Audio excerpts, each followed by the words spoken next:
Hyperpolarized Metabolic MR is one of the potential new modalities that we hope can enable or bring us closer to the vision of precision medicine and personalized healthcare.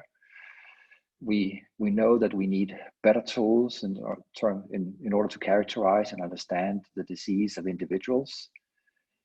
We are as individuals predisposed to different degrees in our genomic composition to disease, and that most of the diseases that we are afflicted with or affected by are due to metabolic changes, the environmental factors that we are or living by with the way we eat, our exercise, environment, other environmental factors, and that is really what triggers a disease. And we need better tools in order to understand the location of the disease and characterize the disease in order to provide the individual patient with better therapies and to predict and prevent the disease. So that is the hope and ambition that we have for hyperpolarized metabolic MR. Molecular imaging and medical imaging is based on many different principles, and magnetic resonance is one of them. It is one of the, I would say, most important methods that we have in the clinic to make anatomical images of the human body. We also use contrast agents to a very large extent to change the contrast of the images, and that gives us a very good anatomical depiction. If we want to go into the molecular imaging arena, we have to go to more sensitive methods like nuclear medicine that, of course, rely entirely on radio traces to image any activity in the human body. And MR is really a beautiful method in many ways because it does give us the exquisite anatomical resolution. It gives us high temporal resolution, and it has really excellent soft tissue contrast. So as you can see, many examples here of the different parts of the body. It's used very much in the brain to understand the brain disease, neurological disorders in musculoskeletal area, and so on, cardiovascular disease. But we are really not exploiting one of the unique features of magnetic resonance that we have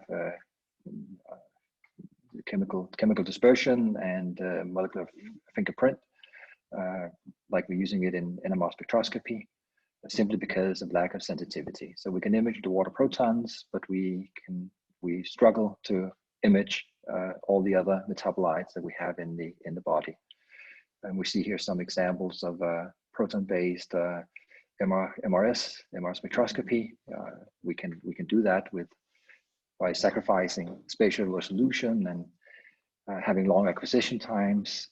And we can also infuse enriched metabolites, like in the right example, C13 enriched glucose. And if we infuse very large quantities, then by basically giving up on spatial resolution, we can acquire spectra from the breakdown of the glucose into the metabolites of the glycolysis. And this is really the information that we would like to access in order to characterize the disease at the cellular level. Hyperpolarization is a means to enhance this or improve the sensitivity of magnetic resonance by pre-polarizing this metabolic contrast agent, as for instance glucose, as one possible example. And dissolution-DNP is the method that we have chosen. It relies on DNP. We dope into our metabolite contrast agent, our target molecule, an unpaired electron spin. The electron spin has a large magnetic moment, so it's more easily polarized. We need to bring it to around 1 Kelvin and some Teslas, and then we have full electron spin polarization.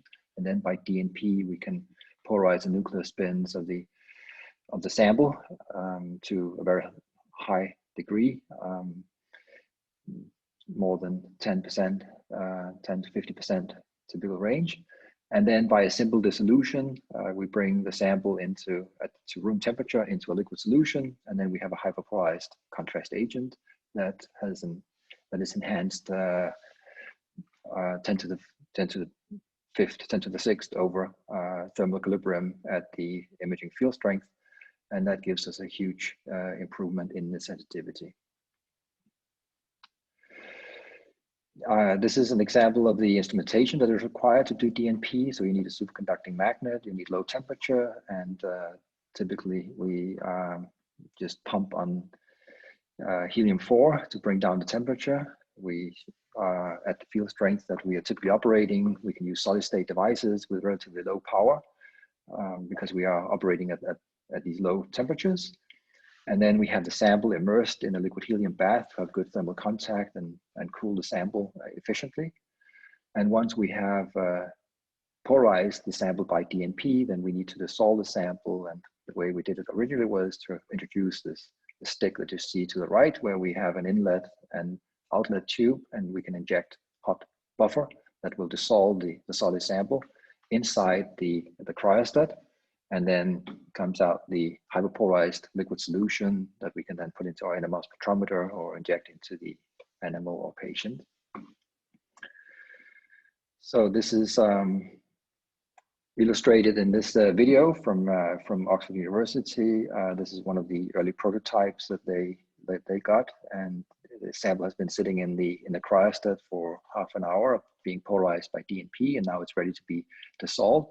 So they prepared the dissolution stick with a hot solvent, and they just lift the sample out of the liquid helium to inject the stick and dissolve the sample, and you see the green liquid coming out, which is the color of the paramagnetic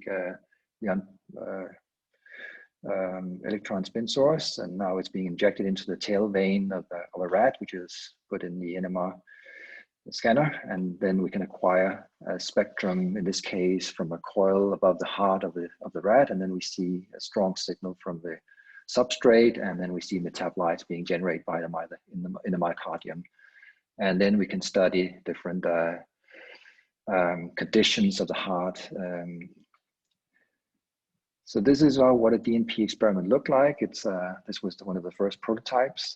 Actually, in the clinical translation of the method, and this type of equipment was taken to UCSF and put in a clean room.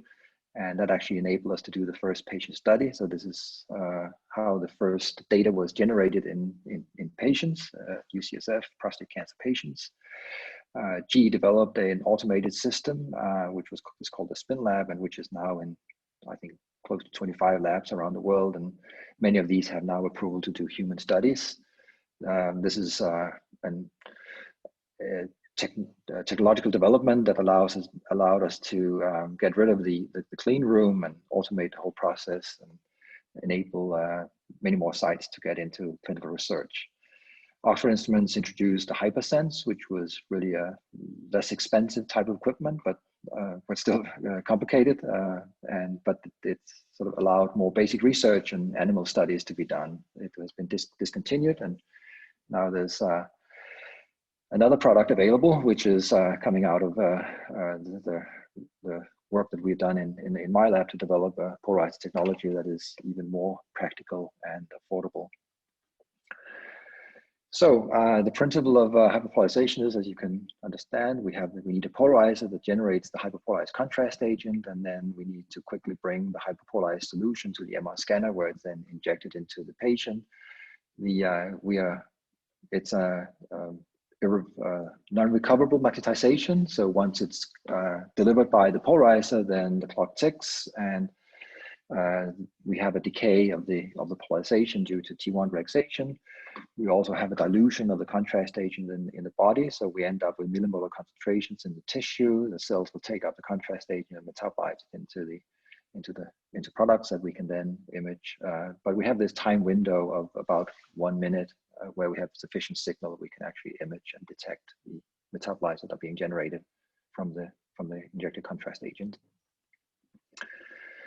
And as you know, DNP is a very general method. So when we have our sample, as long as we have an unpaired electron spin with suitable properties, then we can basically polarize almost any molecule and many different nuclei they're not all suited. There are many constraints. If we consider the T1 after dissolution, then, and the fact that we are interested in biology, then in this periodic table of spin half nuclei, then we can narrow it down to a few very suitable nuclei like carbon-13 and 15, phosphorus possibly. But we are focusing primarily on carbon-13, which has a gyromagnetic ratio and labeling positions that allow us to study molecules that have sufficiently long T1 that it makes it practical, and we can actually see metabolites being generated. And of course, the biology is also another limitation, that even within this time window of 1 minute, then the sensitivity that despite hyperpolarization that we have available, then the biology also have to be carefully selected, and therefore we primarily target energy metabolism and small metabolites that have very high capacity from a biological point of view. So fast transport into the cells and enzymes that are relatively potent.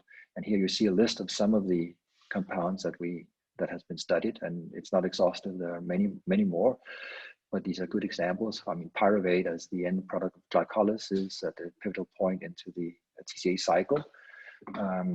Fumarate to malate, which is a TCA cycle mitochondrial pathway. There are bicarbonate has been proposed as a pH marker, that equilibrium to sense pH. And then we have other keto acids, amino acids, carbohydrates down the list, as you see. So the method of hyperpolarization method has to fulfill certain requirements in order to enable clinical work. And one of them is that we need to hyperpolarize quite large quantities. Ashok was saying 100 milligrams of the nanodiamond, and that's pretty good. That's pretty impressive size of sample. But for clinical work, we need typically even larger doses by an order of magnitude.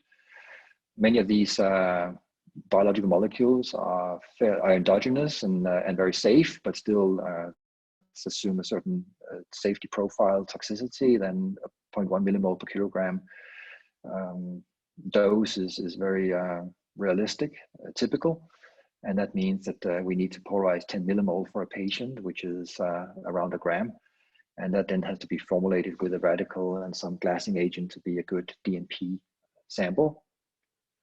So there are both from an instrumental point of view and from a sample preparation point of view, also some stringent requirements to fulfill the requirement of having a safe and non-toxic formulation and polarizing this amount of material.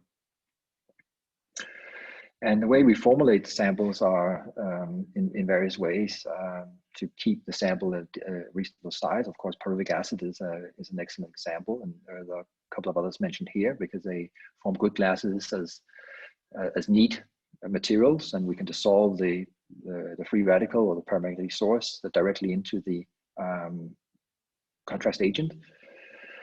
We can also formulate them as salts, and solubility of salts is then something that can be tweaked by counter ion choice or by pH. So we can make either acidic or caustic preparations of, for instance, amino acids, and that can increase the solubility by quite dramatically.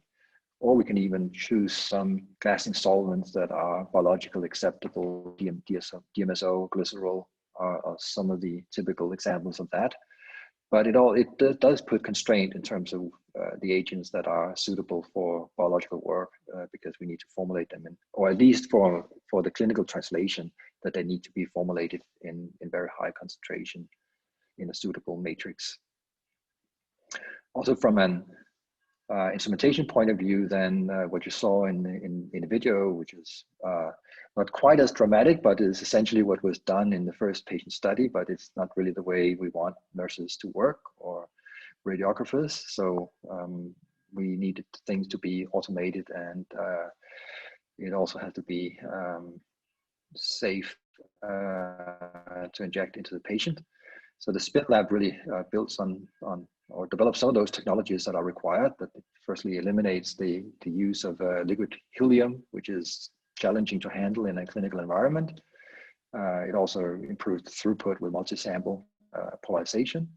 And then it introduces a concept of what we call the fluid path, which is really where we put the sterile barrier, and that the contrast agent or bioprobe is put into a plastic cassette, which is disposable and which is sterile.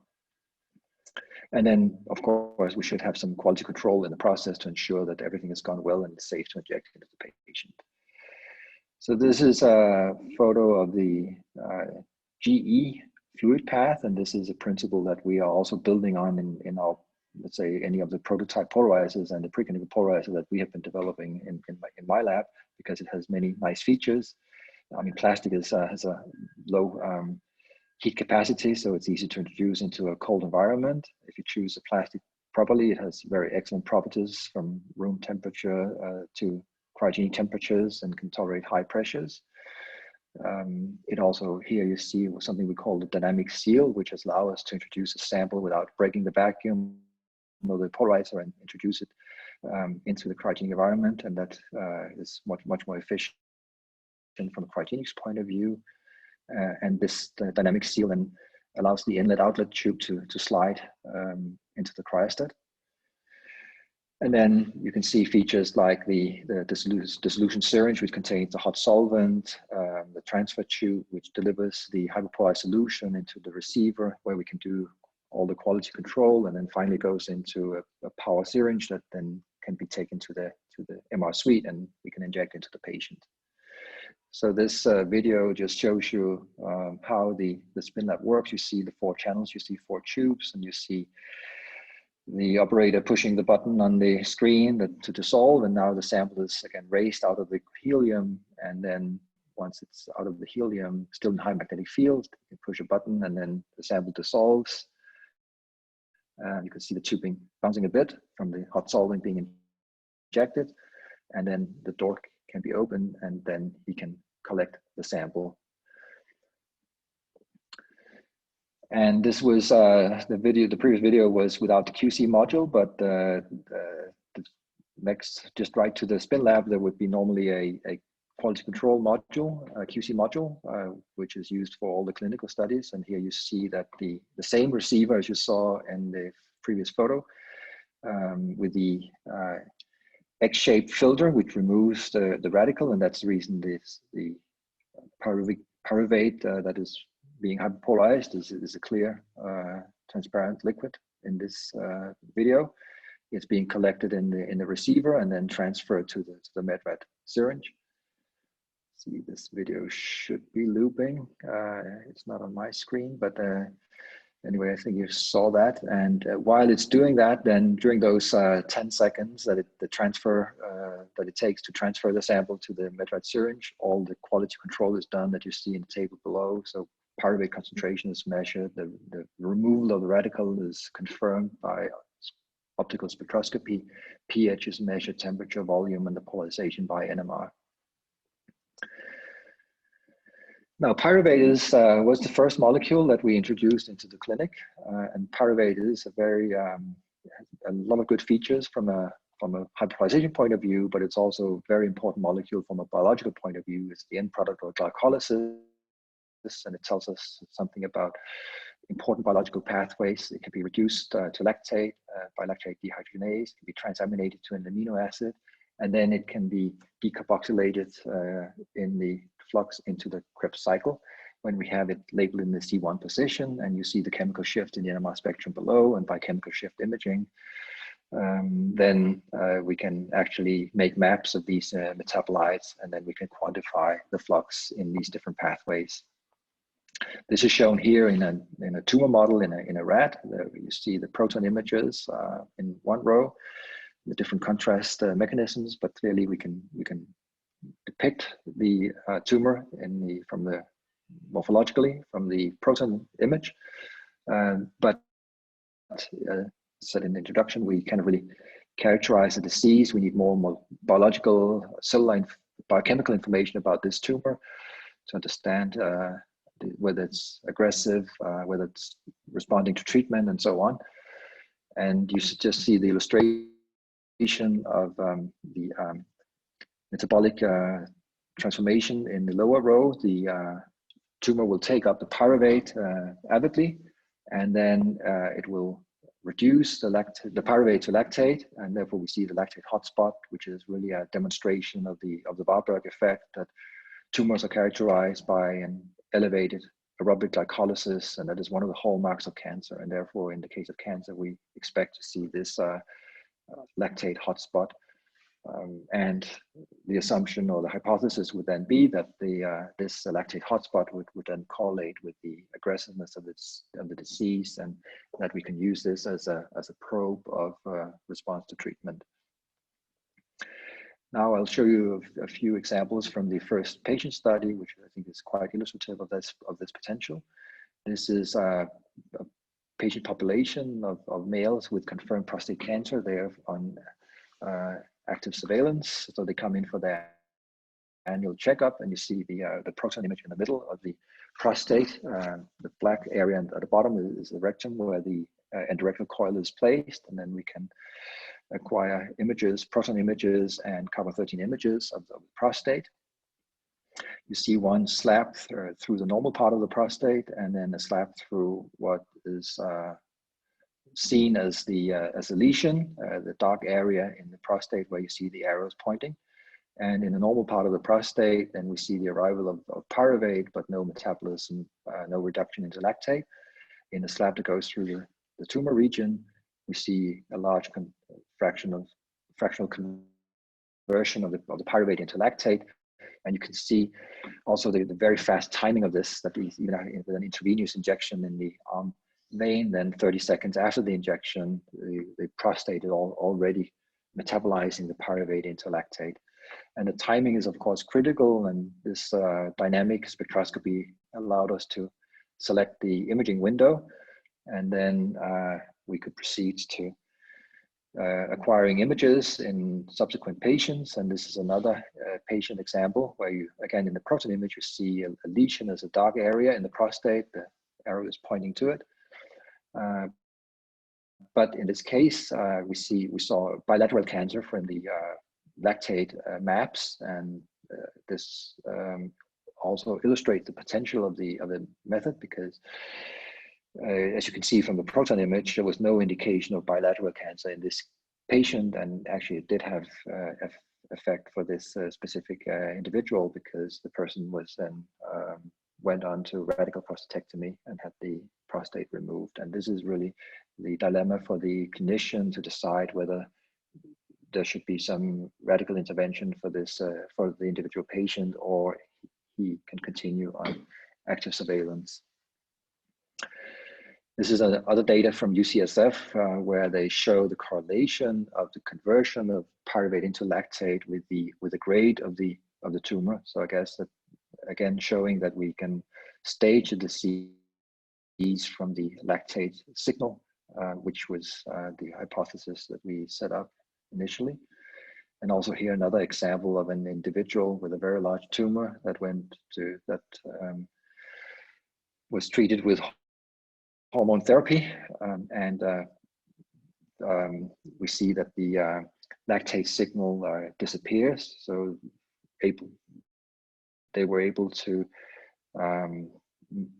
image whether this patient is responding to the therapy, which is again another clinical dilemma that we want to determine very early whether the patient is responding to the treatment or not, so that either the treatment can be terminated or switched to a more effective treatment before the patient has any side effects and have to go through lengthy and expensive treatment regimes until we see possibly any anatomical changes or reduction of the tumor size.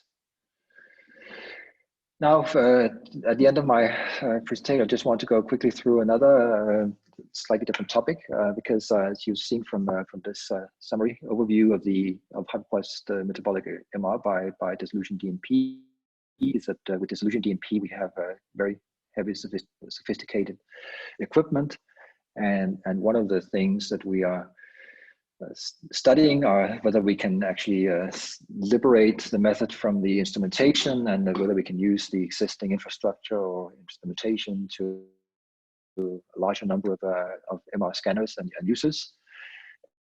And one of the obstacles to that is that the paramagnetics agent that we have in the sample that gives us the DNP effect is also the let's say the enemy in the let's say post DNP, because it prevents us from extracting the sample and transporting it to the patient. And if we dissolve the sample, then we are limited by the T1 in solution of up to a minute. So one of the early ideas we had were to look at to use labile radicals that we could quench in some way, and this was an idea that was actually let's say realized by the EPFL group, Commons group.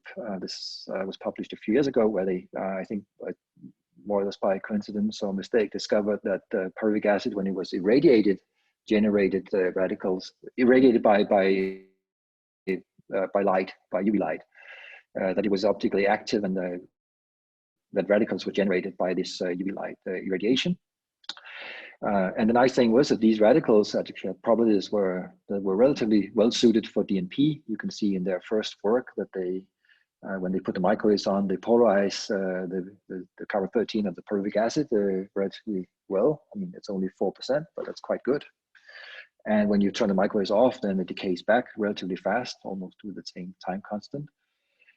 But if these labile radicals, radical centers that are generated by the UV light, are annealed by some temperature increase to an elevated but let's say intermediate temperature range, then they quench and go away, and then we have long solid state T1s. And that is actually one potential way of making solid samples that are hyperpolarized, and that would be transportable to more distant sites. And this radical spectrum that is generated by UV light actually can also be shaped to be more optimal for DNP. And one of the precursors, pyruvic acid, is there are some examples of that are given here, but there are other examples of photoactive centers. Keto acids in general are quite good, but also other photoactive centers can be used to generate these radical centers. And you see that the EPR spectrum of the pyruvic acid can be shaped a bit. The width of the spectrum can be changed by introducing either hyperfine couplings or removing them by deuteration, and therefore thereby we can shape the EPR spectrum to be suited for either low gamma nuclei or larger gamma nuclei, even to the proton. These radical centers are only stable at low temperature, so they can be generated in liquid nitrogen, and then they can be quenched in a temperature range of a couple of hundred Kelvin. So still while the sample is solid. So it's very fast, a brief temperature rise can then quench the radicals and then bring them back to low temperature.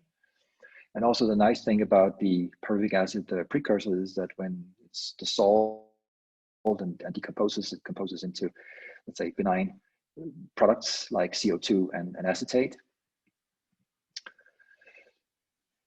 Here you see the EPR spectrum of two of the precursors of pyruvic acid. If we have a fully deuterated pyruvic acid, then we can have a very narrow EPR line that is well suited for carbon 13. It matches well the Larmor frequency of carbon 13 at the given field strength, in this case 6.7 Tesla. And if we introduce hyperfine couplings by carbon 13 labeling the precursor, then we can have a broad EPR line of up to the proton Larmor frequency, and that makes them very well suited for giving good polarization on full range of nuclei. Here you see the comparison to tritol, and also again the different line width that we obtain by deuteration, and also even another precursor example of Trimethylpyruvic acid, where the hyperfine couplings to the protons have been further reduced, and when we have the most narrow EPR line. That makes them very well suited to polarize carbon-13. And you saw in the first work from the PFL that they only obtained like 4 to 10% polarization. Here you see that when the EPR line width has been optimized to match the lumbar frequency of carbon-13, it can be even better than tritol. And in the case of glucose, we're able to get towards the 50% polarization, which is really nice. But also in other work where we're interested in hyperpolarizing protons, hyperpolarized water as a contrast agent, we've been able to get really high polarization. In the case of protons, which are very sensitive to the paramagnetism of the radical in post-dissolution, we need some way of getting rid of the paramagnetic agent. So there, the aim is really more that we need a very fast quenching of the radical center. So there, the UV radical is ideally suited to produce hyperpolarized protons in D2O.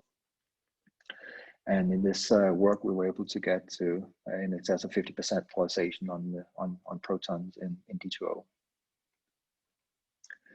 And then finally, I just want to show you a little video which actually illustrates that we are on the way to being able to take samples polarized in a DNP polarizer and carry them to different points of view. So this is work by Andrea Capozzi, was recently presented at an ISMRM study group meeting. The sample was polarized in a DNP polarizer. You saw him taking it away. It's in a permanent magnet. The radicals have been quenched as I showed it in the slide, and now they can just carry the sample in liquid nitrogen and a permanent magnet through the building to another floor, another point of use, and then take the fluid path and connect it to the vessel with the hot solvent and the receiver. And then once it has been connected, dissolve the sample very quickly, and now again collect the hyperpolarized solution that is then injected into the NMR spectrometer. And you can see a very laborious manual process, but in the end, we collect hyperpolarized glucose signals on the NMR spectrometer. And this is the first illustration or proof that we can actually take samples polarized by DNP and carry them to a point of use and then do the dissolution in a remote location. And with that, I would like to just summarize and say that I strongly believe that hyperpolarized metabolic MR is a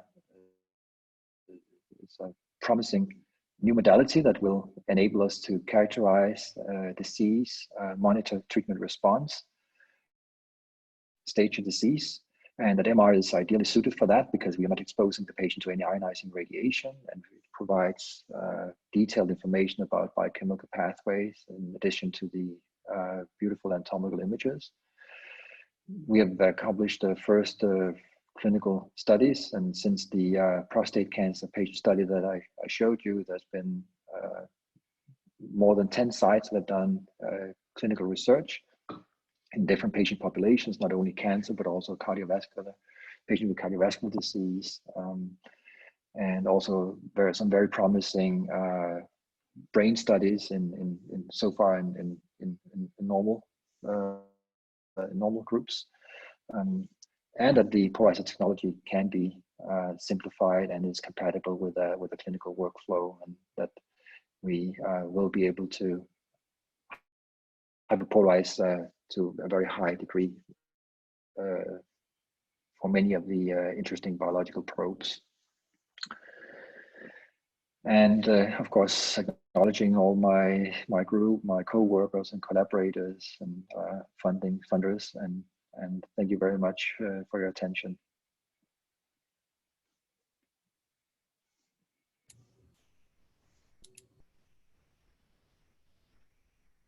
Okay, questions for Jan Henrik, all right?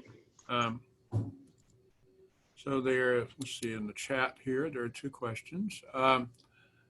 How does the hot gas for the rapid temperature jump quench the radical, melt your sample beads, and does this make the dissolution less reliable due to the fluid path blocking? Right? Well, those are all, let's say, valid concerns, and they definitely happened initially. It is, but I think we will overcome all those problems. The temperature rise is done by a short burst of helium gas, and it's been optimized to raise the temperature above that quenching temperature, but without, let's say, melting the sample. That I think we have that very well under control, and we are robustly quenching the radicals. So that does not seem to be a problem, and the dissolution happens in the same way as it would on any other sample. Okay, and an anonymous attendee would like to know what the challenges are in UV activated radicals. In other words, I guess he's asking, how do you actually make the radicals? How do you get the light onto the sample? Right? Yeah, I didn't show you any details of that. Well, I think you, on one of the slides you saw one specific sample composition, but we need this UV active precursor to a certain concentration in the sample. In the water, hyperpolarized water example, we had like 10–20% of pyruvic acid in water glycerol matrix. Then the sample is prepared as beads because we need the light penetration. These beads are then placed in a glass stirrer in liquid nitrogen, and then we can shine with a UV light source. It can either be a bulb or it can be a laser, but we need wavelength in the UV range. Actually, we have two different setups. One is a more broadband UV lamp source. Another one is a more narrowband diode lamp. And then you just shine on the sample for 1 minute, 60 seconds is very typical, 60 to 120 seconds. And then we very efficiently generate in excess of 50 millimolar radical centers. And you have these beads in the liquid nitrogen, they just bounce around. So like what Jacques was mentioning with all the different laser guides into the to his diamond samples, we actually do not have the same degree of problem. We just shine from one or two sides because these beads are then bouncing around and rotating in the liquid nitrogen, and then they're radiated uniformly. And then you can take these beads and transfer them to your sample cup. But there you of course have to be cautious with any temperature rise because they will quench, they will, if the temperature goes above the given temperature, but that they're just transferred to liquid nitrogen and put in the polarizer. So of course a lot of the development has been in terms of managing that transfer. And then you have a very suitable size with high radical concentration and, as I explained, good properties from an EPR point of view for DNP. Okay, Jeffrey has another question, and that is, how do you formulate the hyperpolarized sample for transport? And the last part of your talk, is this different from the proposal by G. Bournet and Janine published in Nature Com 2016? Probably not. There's no, I mean, apart from the quenching with the helium gas burst, once you have a sample which is radical free, then we have long T1. But still we have a, which I think is probably similar to what others have published, that then we still need to keep the sample in a relatively, in some magnetic field. So the superconducting magnet has been modified to have permanent magnets on the way out on the DNP probe. So there's some decent magnetic field, let's say 0.1 Tesla, all the way to the let's say the L lock that you saw in the video that was removed with the permanent magnets and then can be transferred in a permanent magnet. But that's, I think that was also done by others, that we need this, we need to modify the polarizer to have a decent magnetic field all the way out of the, of the polarizer. And an anonymous attendee wants to know what UV power is needed. You may have already answered this, and does it penetrate the beads or radicalize the surface only? Yes, well, I'm not sure I did, but it's some watts per square centimeter. So it's not really very high power. It does, of course, generate some heating and some boiling of the liquid nitrogen, but it does not seem to be an issue. As I said, in 60 seconds to 2 minutes, we generate these relatively high concentrations of the radical that are quite optimal. We did publish some work in terms of the power dependence, and as I mentioned, we also irradiate from 2 different sides. But it seems to be relatively uniform. But the bead size is important because the precursor does absorb the light to a relatively, is highly absorbing. So we need beads that are something like a few microliters. 4 to 8 microliters is typical what we each bead. Yeah. Or millimeter size. All right. So I think one of your colleagues has partially answered this, says if the bead is larger than 2 millimeters, we have UV penetration depth issues. Yes. Right. Yeah. So just absorption of the UV radiation. Yeah. Mm-hmm. Yeah. So you sort of partially answered the question I was going to ask, and that was the prostate data that you showed from UCSF. That's really beautiful result, very clean, very straightforward. You see the lactate there or it's not there. And is this the substrate that you're going to be using, you said, for brain imaging or for cardiology, cardio imaging? Yes, I mean, yes. I mean, for any, the reality is that for any contrast agent to go into man, there has to be a lot of toxicology, and that is expensive. We've done a lot of toxicology on the list of compounds I showed, so we believe that they are, well, many of them are safe, but to do, I mean, patient studies, you need formal toxicology. And that has been done with pyruvate, I mean, the FDA has accepted that it can go into man, same with other regulatory bodies. So all clinical work is done with pyruvate. Of course, the labeling position does not matter. So C1 and C2 pyruvate has been used. And especially if you want to see intermediates of the Krebs cycle, you would do the C2 labeling. So that's the two, let's say, the 2 compounds that have been used. In the brain, there's with cancer, the C1 labeled pyruvate is a good choice because it's mainly the lactate signal, the reduction to lactate, that is of interest. In the brain, we also want to see TCA cycle flux, and therefore C2 pyruvate is also interesting and has been studied. As I said, so far only in normals, but we do see, or others, I mean, it's a few groups that have done these studies, and what they see is that there is a sufficient signal in bicarbonate, in glutamate, that it can be imaged, and therefore there is hope that also in neurodegenerative disease, that we will be able to see metabolic changes. And that is one of the very, I think, a prominent hypothesis that also neurodegenerative disease is to a large extent a metabolic disease. Yeah. Okay.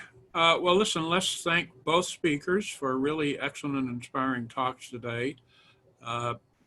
When I first heard about dissolution-DNP, I don't know, 20 years ago, I was not sure it would ever really work for anything. It's come a long way and shown really beautiful results, for example, in the prostate imaging and so forth and so on. And I can say the same thing about the nanodiamonds. They seem to be an interesting new area to play around with spin physics, but the progress in that area has really gone forward dramatically, and we're seeing interesting new applications emerge for that. So I'd like to thank both Jan Henrik and Ascot for really nice, inspiring talks today. I'm sure you will pick up a few more questions independently of our presentation today, but thank you again for the wonderful talks. And thanks for the invitation. Next week,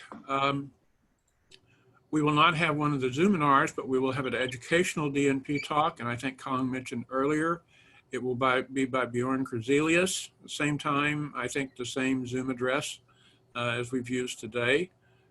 No, probably not the same Zoom address. Not the same Zoom address, but there will be a talk at 11 a.m. on the 29th by Bjorn Krzelius.